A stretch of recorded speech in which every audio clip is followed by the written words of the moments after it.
Well, hello everyone. Welcome to Curated Adventures and welcome to a very special episode where we go on a quest to find Bangkok's best pad thai. Now, if some of you have been watching the channel recently, you'll know we've already done a Bangkok's best pad thai episode. So what we're going to be doing today is actually part 2 of what is now a 4-part series. And the format's going to be the same. I'm going to go to 3 different destinations for 3 different pad thais. And then at the end of the episode, I'm going to tell you which one I think is best. We'll then repeat that in episode 3 before getting to episode 4, which was, I guess it's the final round, where we take the winners of each 3 episodes, combine them into final competition.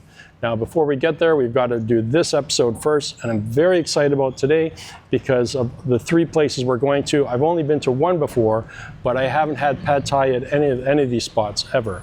So it's a bit of a discovery episode for me, and I guess what we should do too is maybe set some rules in place before we get started. So we're just going to take the same rules from episode 1, which are all the pad thais need to be shrimp pad thais. Pet noi, so mildly spicy would be the heat level for all the pad thais, and no condiments, but we'll definitely allow for those sidecars, which come included with the dish.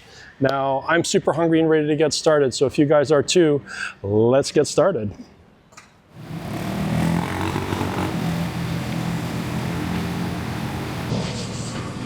All right, so we've arrived at our first destination, and I've got to say, this is one heck of a construction zone down here. Now, I guess they're building another MRT line to come through Chinatown. It looks like a purple line.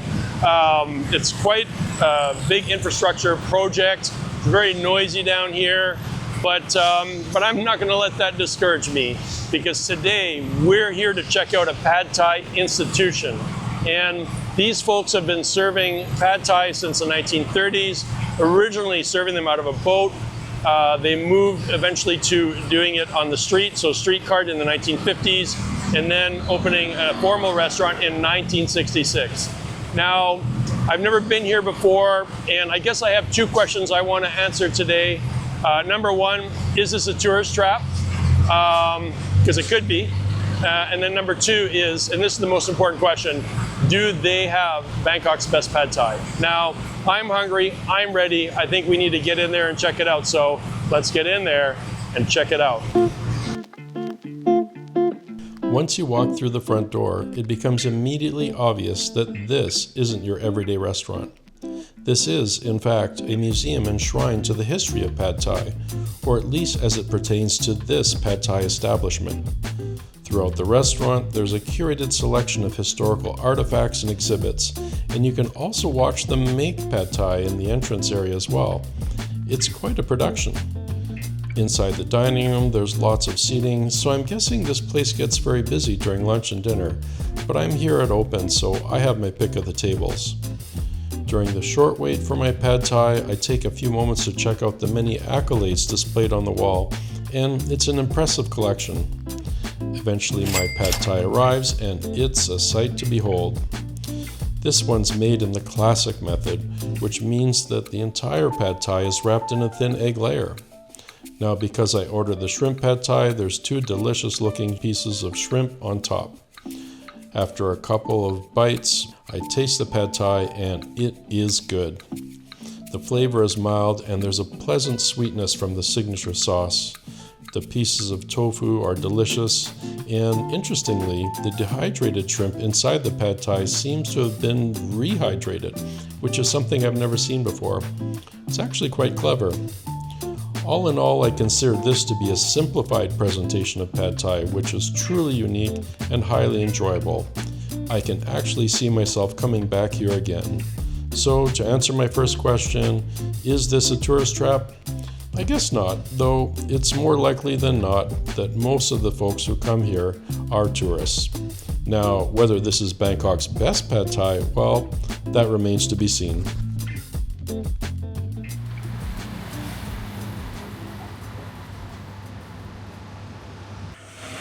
All right, so we're still in Old Town, but we've arrived at destination number 2. And the reason why we're here today is because it's been recommended to me by so many different people, including the Michelin Guide, which in November, they released their 2026 list for Bangkok. And this place here retained its Michelin Bib Gourmand status, which it's had for, I guess, the last 8 years now. Major accomplishment. And I guess if you're unfamiliar with what Michelin Bib Gourmand is, it's one of 2 categories that exists beneath Michelin stars. So you have 1, 2, and 3 star, and then you have another category below it, which is Michelin recommended. These are restaurants that maybe were close to getting a star, but for whatever reason didn't, but Michelin still feels they're worth recommending. And then this category is the exact same thing, except the spirit of this category is that these places provide exceptional value. So we're talking about a lower price point, which for somebody like me, who's here for 4 months instead of, some of you are going to come here for a week and just can blow your brains out. I'm here for 4 months. I got to watch my budget. So I love the Michelin Bib Gourmand category. Now, I'm very excited to check these guys out. So if you guys are ready, let's get in there and check them out. This place is just 12 minutes away from our last spot, but it's a whole different world in here. The interior feels like a combination of dive bar and discotheque. In fact, there's a disco ball hanging in the entrance dining area. The walls are painted a moody dark royal blue, and there's definitely an after-hours vibe to the place. But I'm not here for the decor. I'm here for the pad thai. And speaking of which, here it is. Something doesn't look quite right. I do like the banana leaf as part of the presentation, but the dish looks hastily put together. I can see 3 nicely charred shrimp, and I'm feeling good about that, but where's the rest of the dish? I brush aside my initial disappointment and take a bite of the shrimp, and I'm immediately impressed. These are some fucking good shrimp. Good quality, not overcooked, and the light char adds a nice flavor. I then try the noodles, and I'm impressed by the depth of flavor. This is masterclass stuff. Now, I would actually classify this as a common pad thai, but this one really moves the needle forward. You can tell that there's quality ingredients here, and the flavors place it amongst the best that I've had. Now, the only thing not working for me is the minuscule portion. I would like to make a joke about it, but I'm actually not finding it funny. This is a 260 baht pad thai, and there's slightly less than a cup of noodles on my plate. How is this possible? Maybe you know, because I sure don't. Anyways, I think it's a shame, because portioning aside, this would be a 9.5 out of 10 dish all day long. Instead, I'm disqualifying it from this competition. All right, so we ran into a bit of difficulty with our last stop, but I'm not anticipating any issues with our next stop. It's right behind me here, and it's called Boonlang. I guess we're in Thong Lor, so 10-minute walk from the Thong Lor BTS station. And this restaurant I actually discovered about 4 years ago when I was researching online for places to eat in Bangkok. I stumbled upon this great YouTube channel called OTR, which specializes in food history, food culture. Most of the content is Thai related. I guess the author is here. This is where he's stationed, so it just makes sense to do a lot of Thai videos. But he does lots of other stuff. Like I think he's got one of my favorites is the history of Banh Mi. But there's the history of like potatoes and things. Like it's just there's so many different subjects that he covers and in depth as well. It's a great place to spend an hour, and I'm going to put in the description of this video, I'm going to put a link to his channel, but on top of that, I'm going to put a link to 2 episodes which I think are really great for you to get your feet wet watching OTR. You're going to be addicted just like me. Anyways, we're not here to gush over other people's channels. We're here for a pad thai. We've got a place behind me that I've never had their pad thai before, and I'm also hungry. So if you guys are ready, let's get in there and check them out.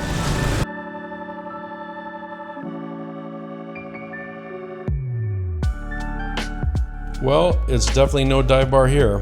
It's actually a lovely restaurant, and this visit has me remembering that pad kaprao I had 11 months ago.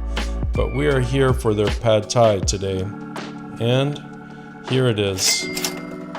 I'm sure we can agree that this one is quite the looker. My eyes are definitely locked on those plump prawns. They look incredible.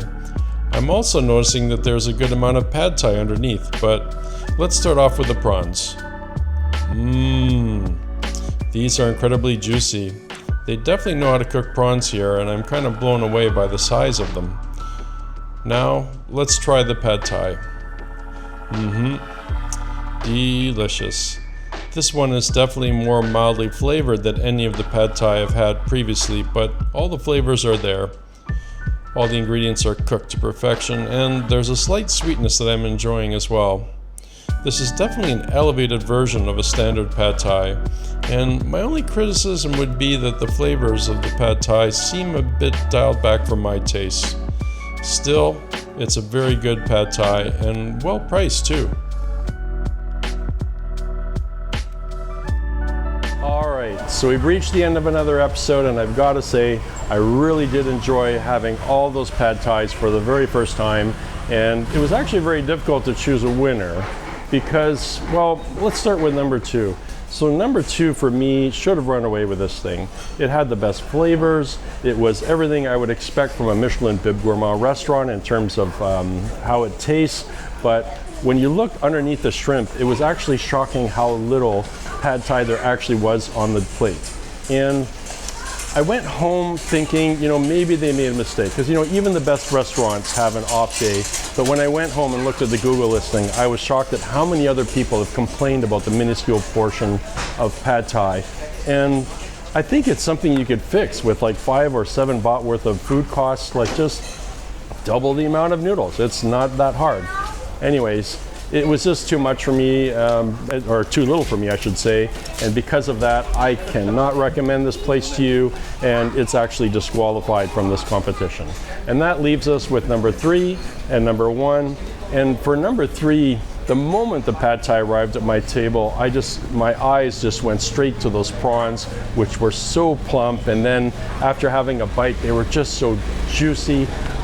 You can tell there's a real chef in the kitchen at Boonlang. And the pad thai itself also very delicious. But in the end, strangely enough, number 1 is number 1 in today's episode. I know it's a tourist restaurant, and I've now gotten over that hump, because at the end of the day, when I think of which pad thai I want to have again, it's that one. And so I will be having it again. They're going to make it to the final round. We still have episode 3 to do to find one more competitor for that final round, but they're in.